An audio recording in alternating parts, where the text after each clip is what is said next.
Bonjour et bienvenue dans le texte numéro 19, le pilotage par l'intention de l'âme. Donc c'est un texte qui a été donné par Grabovoi le 24/12/2004 et nous commençons tout de suite.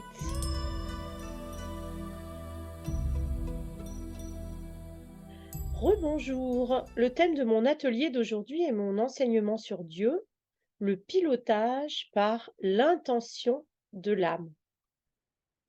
Dans ce thème, je montre comment, dans le cas où nous considérons exactement l'aspect appliqué du contrôle de l'âme, c'est-à-dire que l'âme peut contrôler comme dans un aspect général, en agissant sur la substance de l'information, pour ainsi dire, tout à fait arbitrairement.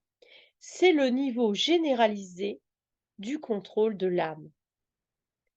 Dans ce cas, il est logique de considérer l'aspect appliqué de la connexion de l'âme, d'abord exactement avec le niveau de la réalisation de la maîtrise, c'est-à-dire que l'âme peut maîtriser, par exemple, du point de vue de l'aspect biologique de la domination, de la gouvernance, de la maîtrise. Donc là, dans cette introduction, Grabovoi nous dit qu'en gros, notre connexion à l'âme, c'est la même chose que notre niveau de réalisation, notre niveau de maîtrise.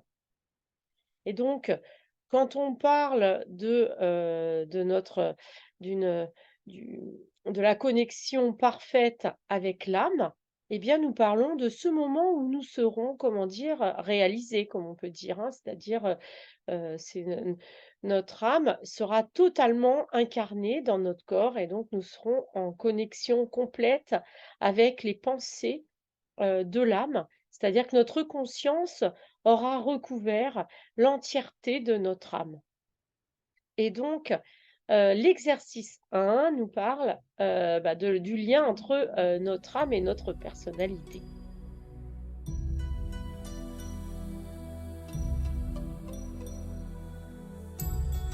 Exercice 1, un système d'identification de l'âme à la personnalité d'une personne.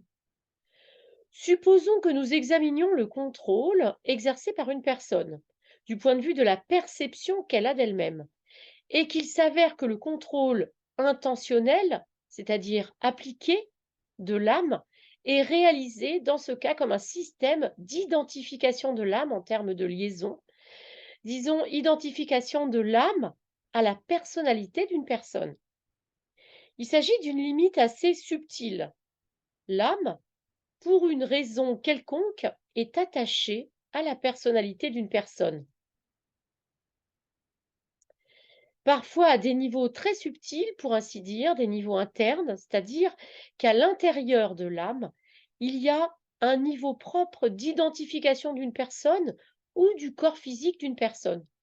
C'est-à-dire que pour qu'un homme soit éternel, l'âme ne doit pas perdre de vue ni oublier d'identifier le corps physique de l'homme, parce que l'âme éternelle se fond alors dans le temps constant avec le corps physique de l'homme, réellement, avec toute la réalité, et l'homme ainsi devient éternel.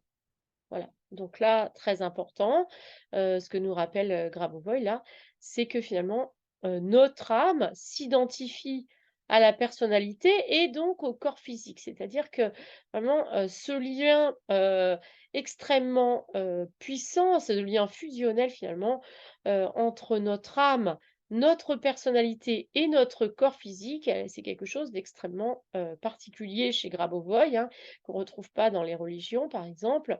C'est-à-dire que là, on a vraiment l'objectif de faire un avec notre âme éternelle et donc, par définition, si nous faisons un avec notre âme éternelle, notre corps devient obligatoirement éternel.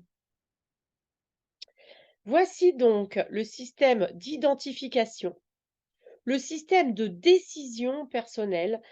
À ce niveau, c'est encore un système et lorsque nous parlons de gestion intentionnelle, nous voulons dire qu'il y a ici un niveau de connexion plutôt multifactoriel.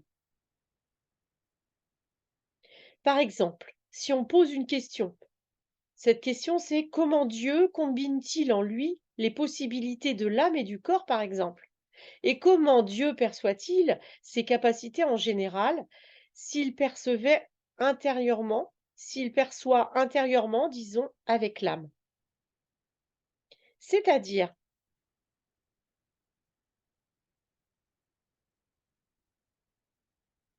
que si l'âme est une construction externe, du point de vue de l'analyse, Dieu perçoit tout de même par l'âme aussi quelque part. En Dieu, il existe une compression très rapide de l'information. Ici, l'homme est le niveau de la compression maximale de l'information, pour ainsi dire, car dans un segment de l'âme de Dieu, lorsqu'il s'efforce d'en obtenir un autre, la vitesse doit être très élevée. C'est-à-dire que vous devez vous imaginer mentalement, par exemple, de telle sorte que vous essayez de vous voir comme si vous étiez dans votre propre corps physique. Et ensuite, vous devez imaginer que vous êtes passé très rapidement à la zone suivante et vous devez regarder comme si c'était le cas. Et ceci ne peut se faire que mentalement.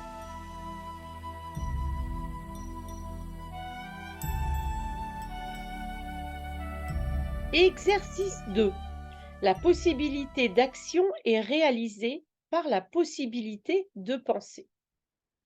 Donc dans l'exercice précédent, finalement, heu, on va, heu, on va apprendre à la fois à ressentir notre âme dans le corps, mais également d'être capable de, passer à la zone suivante, comme dit Grabovoi, c'est-à-dire, se voir également à l'extérieur du corps, hein, et donc ça fait partie des possibilités de l'âme.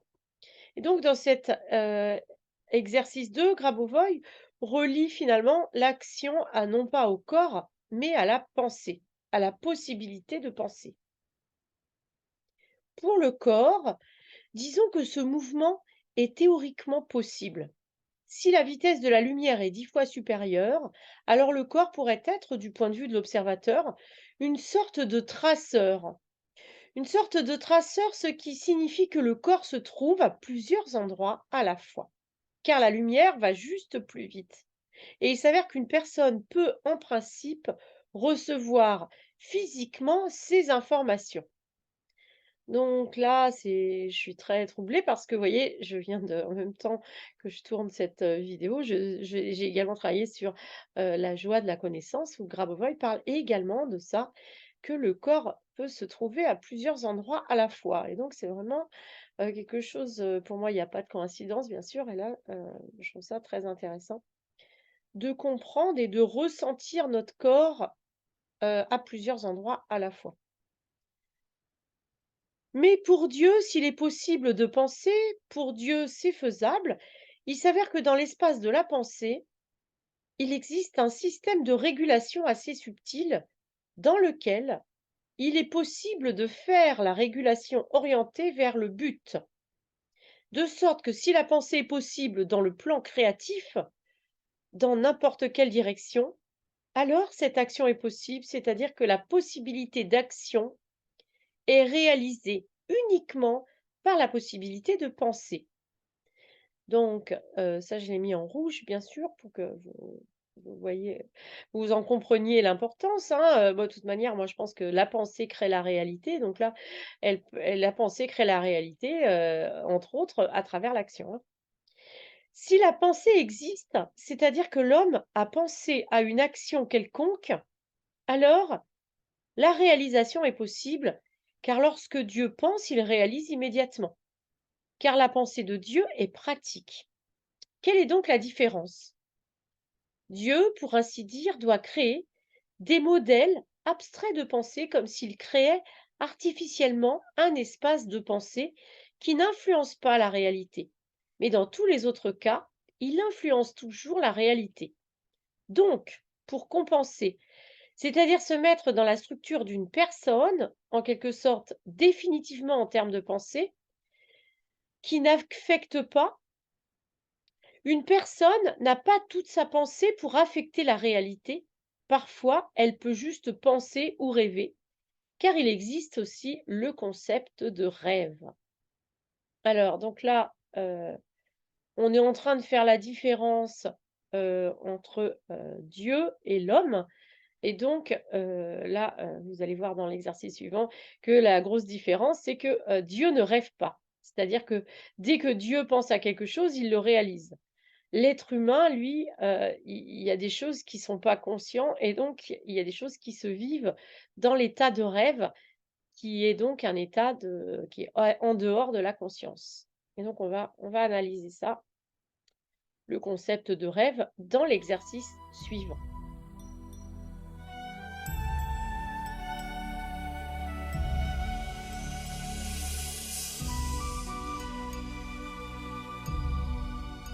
Exercice 3, le concept de rêve pour Dieu et pour l'homme.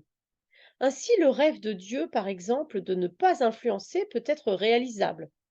Il rêve de ne pas influencer, donc il n'influence pas, mais il peut le faire.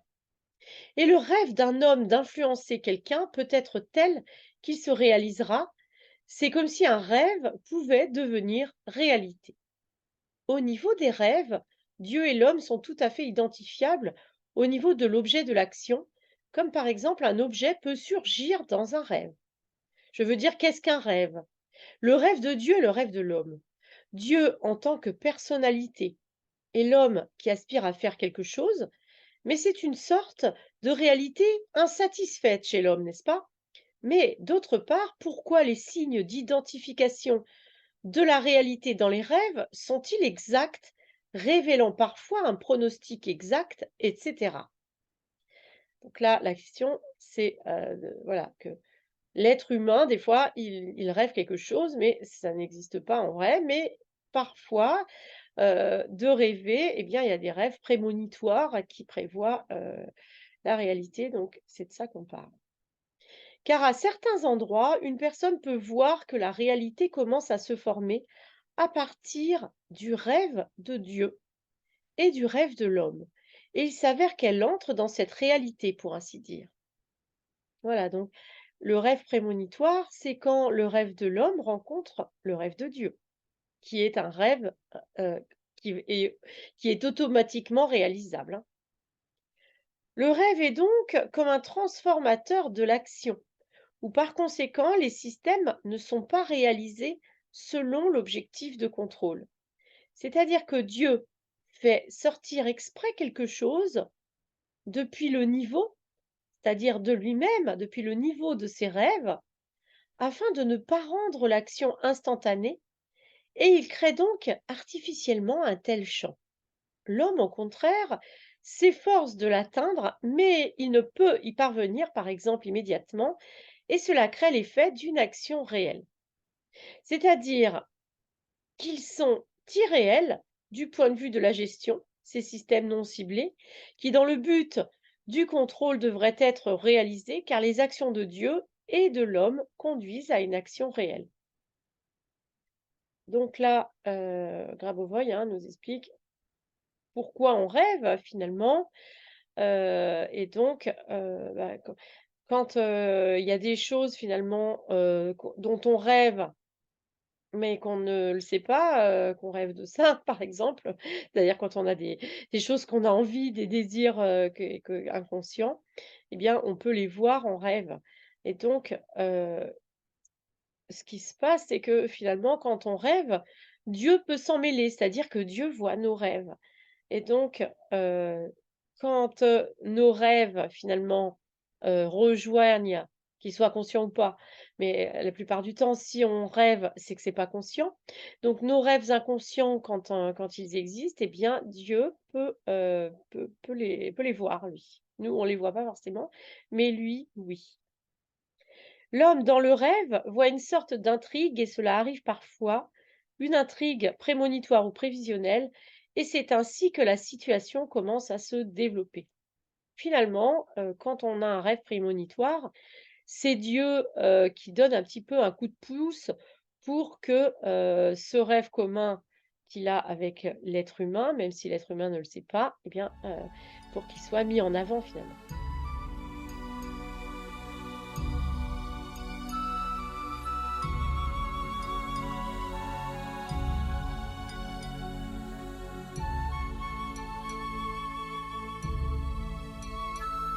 Exercice 4. Regardez où se trouve l'âme et ses projections. Donc, du point de vue du rêve d'un être humain, il existe aussi de tels systèmes dans l'âme humaine qui permettent certains systèmes de perception. Par exemple, une personne regarde son âme et se demande où est l'âme à ce moment précis. Eh bien, si une personne est développée sur le plan du pronostic, c'est-à-dire de la clairvoyance prévisionnelle, ou si elle a développé une capacité de pilotage, de contrôle, cette personne peut voir où se trouve l'âme, elle peut en voir les contours et ainsi de suite. La méthode la plus simple consiste à dire que l'âme correspond au corps physique de l'homme et se trouve à l'intérieur de celui-ci. Tout y est clair, on peut voir les contours optiques, etc. Mais en réalité, l'âme est projetée et peut apparaître dans différents systèmes, c'est-à-dire qu'une vision est nécessaire ici. Sur la base de cela, si la question est posée par une personne qui, par exemple, n'a pas été là assez longtemps pour développer une clairvoyance de contrôle, c'est-à-dire qu'elle s'est juste simplement posé la question où est l'âme, alors que doit faire cette personne? Comment doit-elle définir cette notion? Du point de vue du fait qu'il existe une âme, il peut s'agir simplement de la croyance d'une personne, et alors il n'y a pas de problème. Voilà, donc quand, on est clairvoyant, eh bien, on comprend tout de suite, pourquoi le rêve, finalement, arrive et à quoi il sert et que c'est un message divin et quand, on s'est juste demandé, où est l'âme, eh bien, Grabovoi nous dit, en fait, c'est juste une histoire de croyance et on va aller, développer ça dans l'exercice suivant.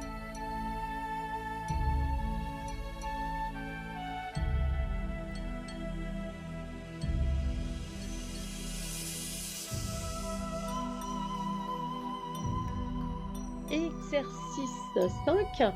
Où est l'âme quand elle est orientée vers un but? Donc, hein, c'est ça l'âme intentionnelle, l'âme qui a un contrôle intentionnel, c'est-à-dire c'est l'âme qui avance en direction d'un but. Mais si, par exemple, un homme se contente de poser une question logique, alors il entre dans l'espace où le contrôle de l'âme orientée vers un but n'est pas développé dans cet espace. C'est-à-dire que l'âme n'agit pas dans cet espace. Ensuite, il commence à la percevoir comme une structure spéculative pour lui-même, mais la structure spéculative commence à entrer en collision avec le système réel de l'âme, puis cette réalité extérieure apparaît qui passe par là dans la logique de la réalité. C'est-à-dire qu'il y a la réalité ordinaire telle qu'elle est, et puis il y a la logique de la réalité. Si vous vous demandez comment Dieu a construit le monde en général et d'où vient la logique, alors la logique est issue en général d'une sorte de phase logique de la réalité. Il existe une certaine construction, pour ainsi dire, volontaire dans la réalité, ou un champ, pour ainsi dire, un champ quelconque, où l'on peut par exemple considérer la notion de logique du développement de la réalité. Donc là, moi, ce que j'entends, c'est que, finalement, Grabovoi, là, nous parle du mental, finalement. C'est-à-dire que, quand, on raisonne de manière logique avec notre mental, en voulant, orienter les choses, d'une certaine manière, mais sans vérifier au niveau de l'âme que tout est concerné, hein. Je pense vraiment, bien sûr, au cœur. C'est-à-dire que, quand Grabovoi il parle, enfin tout ce qu'on vient de lire là, c'est que finalement, des fois, on il y a une logique si vous voulez de la réalité et l'âme elle croit c'est pas l'âme finalement, mais c'est la personne, elle croit des choses, de manière logique, mais finalement, on n'est pas dans le même espace, hein. C'est-à-dire que voilà, c'est ça ce qu'il dit au début, c'est qu'il parle, que de l'âme qui est dans certains espaces et puis on peut avoir la réalité qui se trouve dans un autre espace. Et donc, là, le but, si vous voulez, c'est de comprendre que, il faut pas qu'il y ait 2 réalités. Il faut pas qu'il y ait une réalité logique et un espace de l'âme qui se trouve ailleurs, hein. Il faut faire coïncider les autres. Je pense à voilà, par exemple, il y a des gens, ils ont un rêve et ils font rien finalement pour, marcher vers ce rêve. C'est-à-dire que le rêve, il reste un rêve, loin. C'est-à-dire leur âme là, elle est là, loin. Finalement, ils veulent pas se rapprocher de leur âme. Je pense que c'est de ça que Grabovoi parle là. C'est-à-dire que, voilà, c'est une histoire de cohérence, hein. C'est-à-dire, d'essayer d'avancer vers nos rêves, hein, et donc, si on a une logique d'un côté de la réalité comme il faut, comme la conscience collective, comme la famille, veut et cetera et d'autre côté on a un rêve et puis qu'il y a aucune coïncidence entre les 2, bah, votre rêve il va avoir du mal à se réaliser, hein. Et donc, c'est pour ça que Grabovoi nous dit dans l'exercice suivant qu'il va falloir, dans ce cas-là, introduire une autre logique.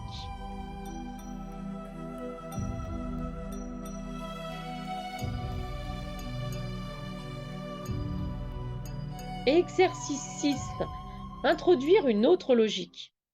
Autrement dit, la logique est un concept abstrait et distinct. Si nous introduisons une telle logique, il en sera ainsi. Donc, on peut introduire une autre logique. Alors, on peut respirer dans l'eau, n'est-ce pas? Par exemple, il y a même de tels mécanismes dans le monde. Voilà, hein, c'est là, avec son exemple, bah, oui, on pourrait très bien finalement, respirer dans l'eau dans une logique d'une autre réalité, si vous voulez. Donc là, le but, voilà, c'est que notre rêve, c'est-à-dire les objectifs de notre âme, ils puissent s'imbriquer dans la réalité matérielle, hein. Et donc c'est-à-dire que la logique de l'âme ne doit pas rentrer en conflit avec la logique de la réalité collective dans laquelle nous évoluons. Par exemple, il existe même de tels mécanismes dans ce monde. Il existe donc un système, par exemple en eau profonde, qui permet de respirer à travers un liquide et pas nécessairement de l'eau. Eh bien, c'est-à-dire que nous pouvons créer finalement n'importe quel système de la réalité, en principe. Si nous voulons en quelque sorte le modifier, c'est-à-dire que la logique n'est pas toujours linéaire, ce que nous assignons peut être de la logique. C'est le même objectif de contrôle de l'âme ou même de l'âme. C'est le niveau qui prend en compte la qualité individuelle de la personne avant tout. Alors le but vient de l'âme et le contrôle orienté vers le but est lié à l'âme. Alors ici, il peut y avoir des caractéristiques de pilotage qui peuvent être assez bien. Peut-être qu'elles ne sont pas familières, elles peuvent être complètement nouvelles parce que le but change, la nouveauté de la conception change pour ainsi dire. En même temps, cette fonction de gestion ciblée, c'est-à-dire de pilotage intentionnel, est le niveau qui permet de créer de nouveaux systèmes de gestion. Parce que si le but de l'âme est unique, alors même en termes de certains événements ordinaires, alors elle a un but de contrôle, de pilotage. Et si nous changeons le but par le niveau de macro-sauvetage qui lui est constamment maintenu, le but peut changer et le but est différent et ainsi nous créons la nouveauté. Alors, voilà, donc ce qu'explique un Grabovoi, le titre, c'est, donc, gestion intentionnelle de l'âme ou gestion ciblée, de l'âme. Donc si vous voulez, l'idée là, c'est que, heu l'âme, parfois, elle a, au niveau individuel, envie d'aller dans une direction qui va pas finalement directement au sauvetage de tous et à la vie éternelle. Donc c'est de ça qu'on parle ici, c'est-à-dire que, il faut vraiment s'adapter finalement aux aspirations individuelles de l'âme, donc c'est ça, c'est ce pilotage intentionnel, hein. C'est-à-dire que l'âme a des intentions personnelles, on va dire, des intentions, d'expérimentation, qui peuvent être un petit peu éloignées finalement de ce que, du résultat final, de la réalisation de tous et de la vie éternelle de tous. Et donc là, il va s'agir finalement, d'adapter, hein. Donc là, il nous dit de le but change, alors le but vient de l'âme et le contrôle orienté vers le but est lié à l'âme. Alors il peut y avoir des caractéristiques de gestion qui peuvent être assez bien, même si elles ne sont pas familières. Elles peuvent être complètement nouvelles parce que le but change, la nouveauté de la conception change, pour ainsi dire. Voilà, donc là, on est en plein dans le sujet du libre arbitre, hein, finalement, de l'âme, parce que, il peut très bien y avoir des gens qui se disent: «Ah bah, moi, je veux la vie éternelle, mais j'ai pas envie de sauver tout le monde», hein. Je pense que c'est de ça que Grabovoi est en train d'approfondir et sur quoi il est en train de réfléchir à travers ce texte. C'est de voir, si vous voulez, comment, on va à chaque fois harmoniser l'âme individuelle qui a une liberté d'action, heu, qui est prioritaire, comment on va finalement, adapter, l'intention, individuelle de l'âme, à la gestion, collective et universelle, pour sauver le monde, hein. Et donc là, Grabovoi nous dit: «Bah, on va réinventer là, hein, on va utiliser la créativité puisque, on va finalement, changer un peu le but. Nous allons créer la nouveauté, c'est-à-dire qu'on on va on on va réfléchir pour faire coïncider, le but de l'âme, l'intention libre de l'âme avec, la vie éternelle et avec Dieu et avec, l'universel».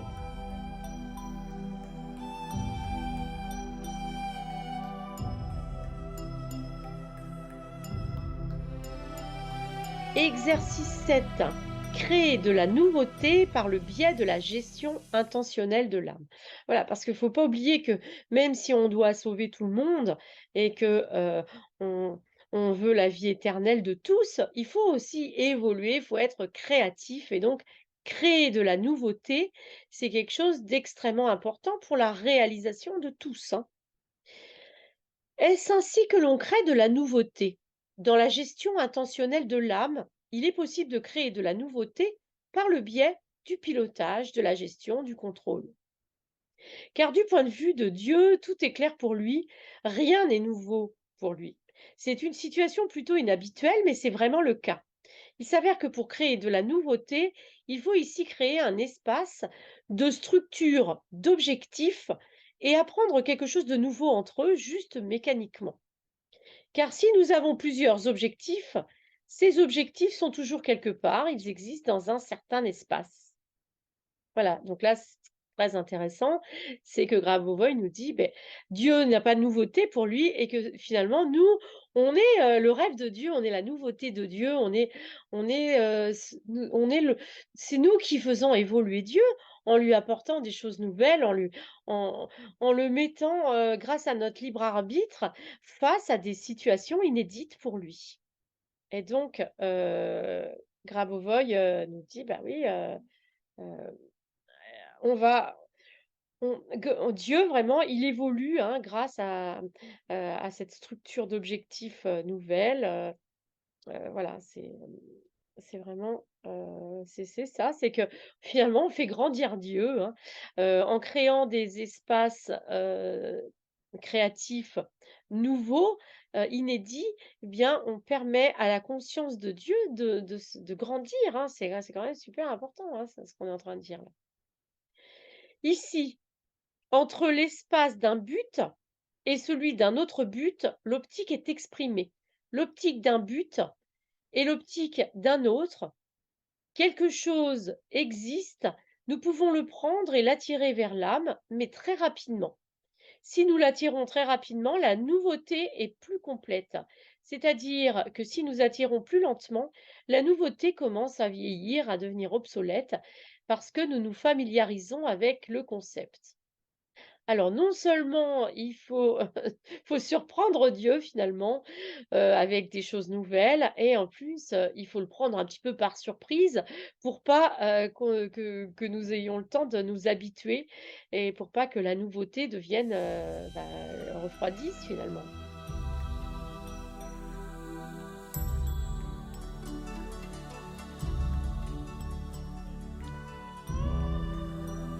Enfin, exercice numéro 8, obtenir des réponses progressivement et obtenir de la nouveauté par la super vitesse. À propos, l'une des façons d'obtenir des réponses, il s'agit simplement de prendre une nouvelle information et de la tirer vers soi progressivement, puis elle se transformera en réponse et en principe, cela deviendra compréhensible. Mais pour obtenir la nouveauté, nous devons le faire avec une super vitesse. Par exemple, voici l'horizon devant vous. Vous pouvez le regarder. Mais comment le regarder? Réfléchissez, réfléchissez-y d'abord. Puis par exemple, pensez qu'il y aura tel ou tel horizon et qu'il y aura peut-être telle ou telle action. Vous le regardez, cet horizon, et c'est tout à fait familier, n'est-ce pas? C'est même presque inintéressant. Ou alors, vous pouvez intentionnellement marcher et marcher, et puis soudainement tourner la tête et voir que quelque chose est complètement nouveau dans cet horizon. C'est la même chose ici. La capacité de recevoir des informations nouvelles signifie attirer des informations comme si elles se trouvaient profondément dans le niveau intérieur de notre âme, et cela avec une super vitesse, c'est-à-dire que l'âme doit s'ouvrir nouvellement pour nous, alors nous verrons quelque chose de nouveau. C'est une action instantanée extérieure à vous-même qui implique pratiquement d'accéder à vous-même au niveau de la nouveauté de l'âme, c'est-à-dire, pour ainsi dire, la nouveauté de l'âme dans votre perception. C'est-à-dire que vous voyez quelque chose de nouveau dans votre âme et en fait, vous regardez cette nouvelle chose avec votre âme, c'est-à-dire que vous entrez, pour ainsi dire, dans la vision de l'âme. Waouh! Encore un texte passionnant et je vous donne rendez-vous dans la vidéo numéro 2 où nous parlerons de cette vision de l'âme.